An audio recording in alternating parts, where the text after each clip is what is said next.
സാഗരങ്ങളെ പാടി ഉണർത്തിയ ശ്യാമഗീതമേ ശ്യാമ സംഗീതമേ സാഗരങ്ങളെ. അങ്ങനെ വഴിയിൽ കണ്ട മലയാളം പറയുന്ന കാശ്മീരിക്ക് പിന്നാലെ ഞങ്ങൾ സ്കൂട്ടറിൽ പാഞ്ഞു. ഞങ്ങൾ ഫോളോ ചെയ്യുന്നുവെന്ന് മനസ്സിലാക്കിയ അദ്ദേഹം ഞങ്ങളെ കൈകാട്ടി വിളിച്ചു. അയാളുടെ കാർ പതിയെ ശ്രീനഗറിൻ്റെ അകത്തളങ്ങളിലേക്ക് പ്രവേശിച്ചു.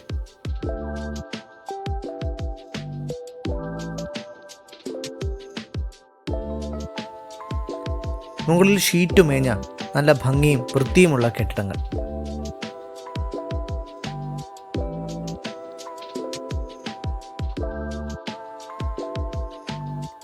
ഇപ്പോഴാണ് ആ കാർ ഞങ്ങൾ അടുത്ത് കണ്ടത്.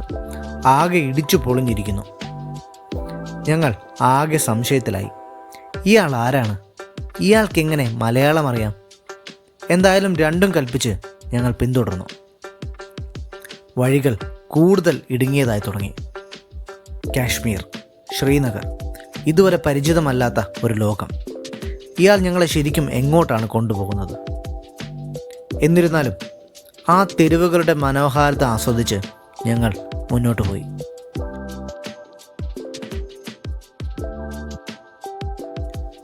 അശോക ചക്രവർത്തിയാണ് ശ്രീനഗറിന് ഈ പേരിട്ടത്. ഐശ്വര്യത്തിൻ്റെ നഗരം എന്നാണ് അതിൻ്റെ അർത്ഥം. ഒരുതരം ഇറാനിയൻ കൺസ്ട്രക്ഷനാണ് കാശ്മീരിൽ പൊതുവെ കാണുന്നത്. ഇറാനിയൻ സിനിമകൾ മാത്രമേ ഞാൻ മുമ്പ് ഇത്തരം തെരുവുകൾ കണ്ടിട്ടുള്ളൂ. റോഡുകളും ഓടകളുമെല്ലാം വളരെ ഓർഗനൈസ്ഡ് ആണ്. കാശ്മീരിൽ മൊത്തത്തിനുള്ളൊരു കാഴ്ചയും ഏതാണ്ട് ഇങ്ങനെയൊക്കെ തന്നെയാണ്. എല്ലായിടത്തും അത്യാവശ്യം വൃത്തിയുണ്ട്. പഴയതും പുതിയതുമായ കെട്ടിടങ്ങൾ വളരെ സൗഹാർദ്ദമായി നിലനിന്ന് പോകുന്നു.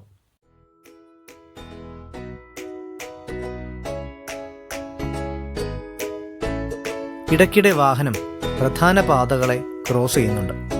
പക്ഷെ വീണ്ടും അത് ഇടവഴികൾ കയറുകയാണ്. ഞങ്ങളുടെ ഫോൺ പ്രീപെയ്ഡ് ആയതിനാൽ നെറ്റ്വർക്ക് ലഭിക്കുന്നില്ല. ഇവിടെ പോസ്റ്റ്പെയ്ഡ് മാത്രമേ ഉള്ളൂ എന്ന് മുൻപത്തെ വീഡിയോയിൽ പറഞ്ഞിട്ടുണ്ടല്ലോ. എങ്ങാനും വഴി തെറ്റിയാൽ പെട്ടു എന്ന് പറഞ്ഞാൽ മതി. താമസിച്ചിരുന്ന ഹോട്ടലിൻ്റെ പേര് ഞങ്ങൾ 4 പേർക്കും ഓർമ്മയില്ല. ഞങ്ങൾ അയാളുടെ പിന്നാലെ തന്നെ വെച്ചുപിടിച്ചു, തൊട്ടു തൊട്ടില്ല എന്ന മട്ടിൽ. ഇതൊക്കെ ഒരു എക്സ്പീരിയൻസ് അല്ലേ എന്ന് ഞങ്ങൾ പരസ്പരം പറഞ്ഞ് ആശ്വസിച്ചു.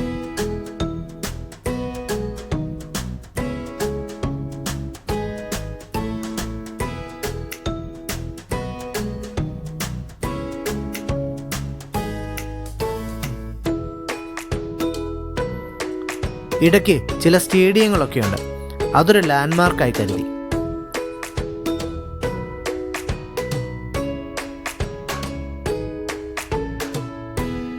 ഒടുവിൽ സ്ഥലമെത്തി.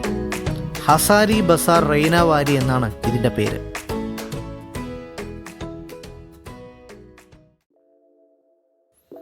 ഇതാണ് അദ്ദേഹത്തിൻ്റെ വീട്. അദ്ദേഹത്തിൻ്റെ പേര് മട്ടു എന്നാണ്. ഹിലാൽ മട്ടു. ഒരു ഗവൺമെൻറ് ഉദ്യോഗസ്ഥനാണ്. ആള് ഞങ്ങളെ നന്നായി സൽക്കരിച്ചു. അദ്ദേഹത്തിൻ്റെ വീടിൻ്റെ ടെറസിൽ നിന്നുമുള്ള ദൃശ്യങ്ങൾ അതിമനോഹരമാണ്. ശ്രീനഗറിൻ്റെ ഒരുമാതിരി ഹൈ ആംഗിൾ വ്യൂ എന്ന് പറയാം.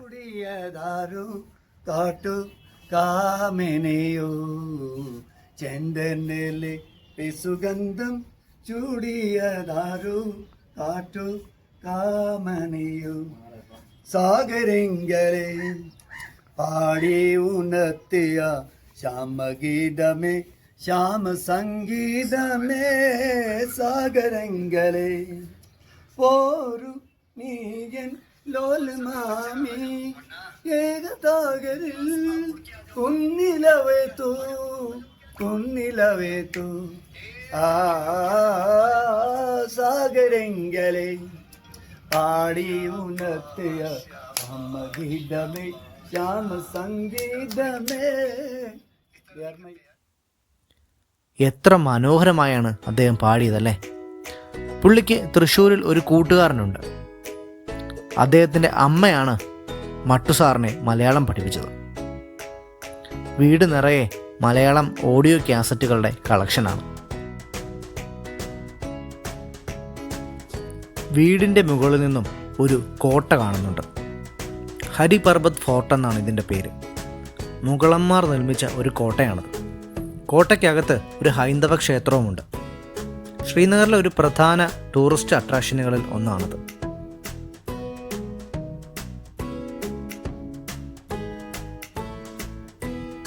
കുറച്ചു കഴിഞ്ഞപ്പോൾ അവിടെ 2 കാക്കകൾ പ്രത്യക്ഷപ്പെട്ടു. പുള്ളിയുടെ കമ്പനിക്കാരാണ്. കാക്കകൾ അങ്ങനെ മനുഷ്യരുമായ സൗഹൃദം ഉണ്ടാക്കുന്നത് അപൂർവമാണല്ലോ. അതുകൊണ്ട് അതൊരു കൗതുക കാഴ്ചയായി.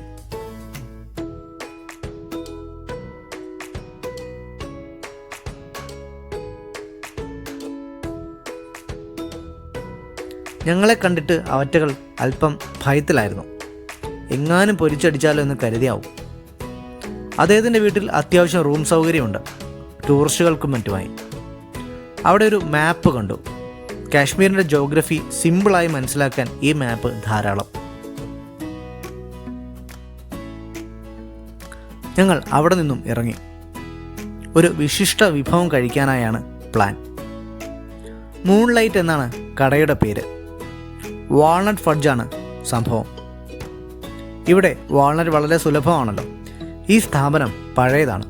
ഏതാണ്ട് 125 വർഷത്തിലേറെ പഴക്കമുണ്ട് ഇതിന്. ഇതാണ് വേൾഡ് ഫേമസ് ആയ വാൾനട്ട് ഫഡ്ജ്. ഒരു ഡെസേർട്ടാണിത്. അസാധ്യ ടേസ്റ്റ് എന്ന് തന്നെ പറയണം. ഞങ്ങൾ ഏതാനും കഴിച്ചു. കുറച്ച് വീട്ടിലേക്കും വാങ്ങി. അല്പം വിലയുണ്ട്.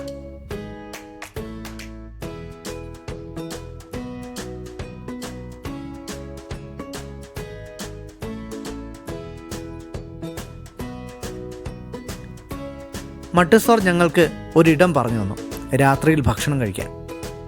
സാക്ഷാൽ കാശ്മീരി വസ്വാൻ കിട്ടുന്ന ഒരു സ്ഥലം. ടൗണിൽ ചെന്ന് പോളോ വ്യൂ മാർക്കറ്റിന് സമീപത്താണ് ആ സ്ഥലം. അല്പം പോഷായ ഒരു ഏരിയ തന്നെയാണിത്.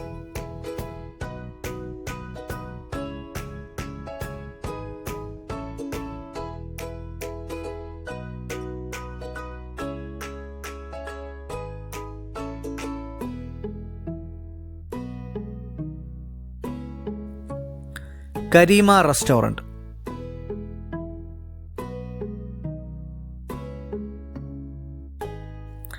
പടികൾ കടന്ന് ഞങ്ങൾ അകത്ത് കയറി.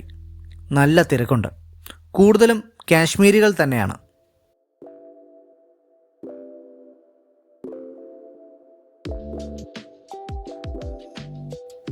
പഴയ കാശ്മീരിൻ്റെ ചിത്രങ്ങളൊക്കെ മതിലിൽ ഭംഗിയായി തൂക്കിയിരിക്കുന്നു.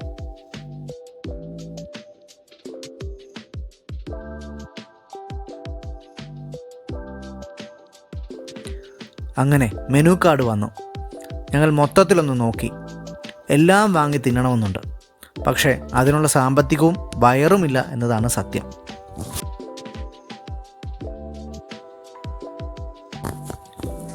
മട്ടുസാർ ഞങ്ങളോട് പറഞ്ഞിരുന്നത് 2 വസ്വാൻ 4 പേർക്ക് കഴിക്കാനാകുമെന്നാണ്. ഞങ്ങൾ അങ്ങനെ ഓർഡർ ചെയ്തു. ആദ്യം പക്ഷേ അവർ അത് നൽകാൻ തയ്യാറായില്ല. പക്ഷെ അടുത്ത ടേബിളിലെ കാശ്മീരി ഞങ്ങൾക്കായി റിക്വസ്റ്റ് ചെയ്തു. ഒടുവിൽ ഒരു വെള്ളി പാത്രത്തിൽ സംഗതി എത്തി. 36 ഇനം കറികൾ വിളമ്പുന്ന സദ്യകളുടെ രാജാവെന്നാണ് വസ്വാനെ വിളിക്കുന്നത്. പക്ഷേ ഇത് അതിൻ്റെ ഒരു ഹോട്ടൽ വെർഷൻ മാത്രമാണ്. ആട്ടിറച്ചി ചെറുതായി മുറിച്ച് സുഗന്ധവ്യഞ്ജനങ്ങളും ഔഷധങ്ങളും ചേർത്ത് ചതച്ചിട്ടാണ് പരുവപ്പെടുത്തുന്നത്. ഉരുളകൾ വെള്ളത്തിൽ തിളപ്പിച്ചെടുക്കും. എന്നിട്ട് വ്യത്യസ്ത കൂട്ടുകളിൽ പാചകം ചെയ്യുന്നു. കാശ്മീരിൻ്റെ ഷാഹി പാരമ്പര്യത്തിലുള്ള ഭക്ഷണമാണ് വസ്വാൻ. ഏകദേശം 6 നൂറ്റാണ്ടെങ്കിലും പഴക്കമുണ്ട് ഈ കറിക്കൂട്ടുകൾക്ക്. പ്രാദേശികമായി ലഭിക്കുന്ന ചേരുവകളാണ് ഇതിനെ വ്യത്യസ്തമാക്കുന്നത്. ഇത് പാകം ചെയ്യാനായി ആപ്പിൾ മരത്തിൻ്റെ തടികളാണ് ഉപയോഗിക്കുന്നത്. ഞാൻ എൻ്റെ ജീവിതത്തിൽ ഇതുവരെ ഇത്രയും രുചിയുള്ള ആട്ടിറച്ചി കഴിച്ചിട്ടില്ല എന്ന് ഇവിടെ സാക്ഷ്യപ്പെടുത്തിക്കൊള്ളുന്നു. ജീവിതത്തിൽ ഒരിക്കലെങ്കിലും ഒരു കാശ്മീരി കല്യാണം കൂടണം എന്ന തീവ്രമായ ആഗ്രഹവുമായി ഞങ്ങൾ വസ്വാൻ കഴിച്ചു.